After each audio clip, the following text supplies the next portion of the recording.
Кара Суу районунун Мада айылынын тургуну Марапат Абдыкулова 15 жылдан бери өпкө оорусунан жабыркайт.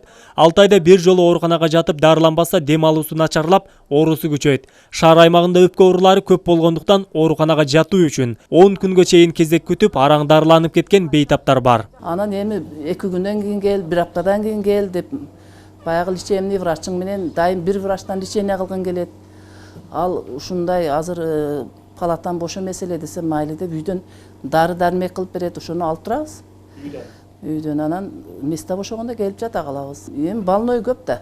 Пулмологиянын палатасы аз бу жерде. Ош облустук бириккен клиникалык ооруканасындагы өпкө оорулар бөлүмүндө дарыланган бейтаптар көп. Бирок оорулуулар үчүн шарттын жакшы эместигин бейтаптар билсе да жакшынакай деп айтуудан тажашпайт. Бөлмөдө оорулуулар калың кийинип, оронуп отурат. Жылуулук иштебейт деп айтышты. Бирок биздин чыгармачылык топтун барганын билген медиктер бейтаптардын кийимдерин алмаштырып, биз барганда гана аппак шейшептерди салып, жетекчилик көрсө уят деп ишке түштү. Мынага жабышыңар керек. Ол бөлүмөн экен. Бөлүмөн. Мынаны албайсыңбы? Ана да последний. Ушул экинчи эле кудай болуп калган эми бизге неме. Медиктерибизге өмүрүнө барака берип, Кудайым ушу тилектерин бере берсин.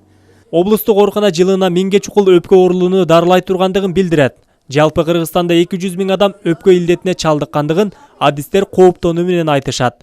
Ал эми дүйнө жүзү боюнча 510 миллион адам өпкө оорусуна кабылган.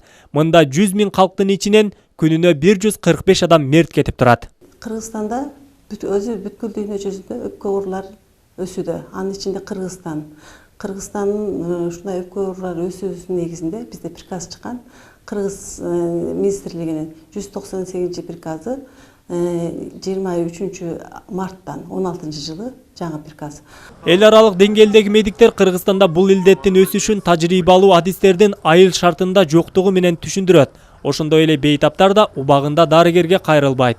Өпкө илдети менен ооруп каза болгондор боюнча Кыргызстан дүйнөдө 4-орунду ээледи. Муну дүйнөлүк медицина коомчулугу аныктап чыкты. 6 миллион калкы бар чакан Кыргызстан үчүн мындай көрсөткүчтү ээлөө өтө глобалдуу маселелердин бири болуп турат.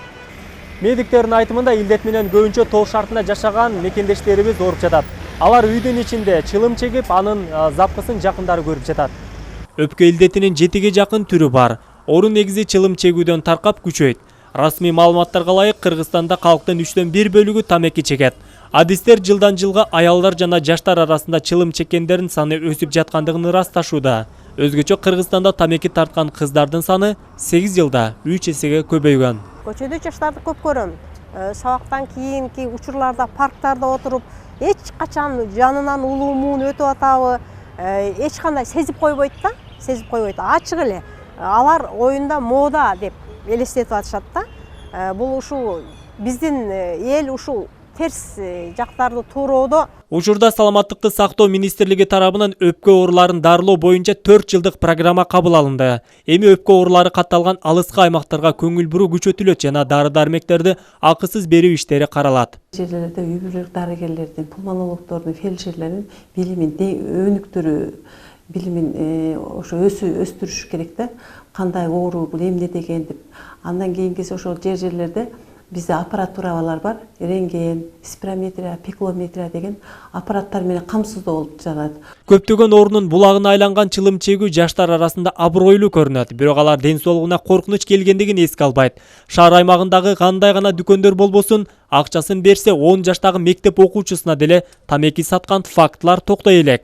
Айрым мамлекеттерде чылым тарткан айымдардын көрсөткүчү эркектерге барабар. Кыргызстанда кыздардын тамеки чегүү көрсөткүчү ушул нукта уланса, жакынкы жылдары эркектерге барабар келип калуусу мүмкүн. Адыл Акжуулулу, Мирлан Ормонов, жаңылыктар.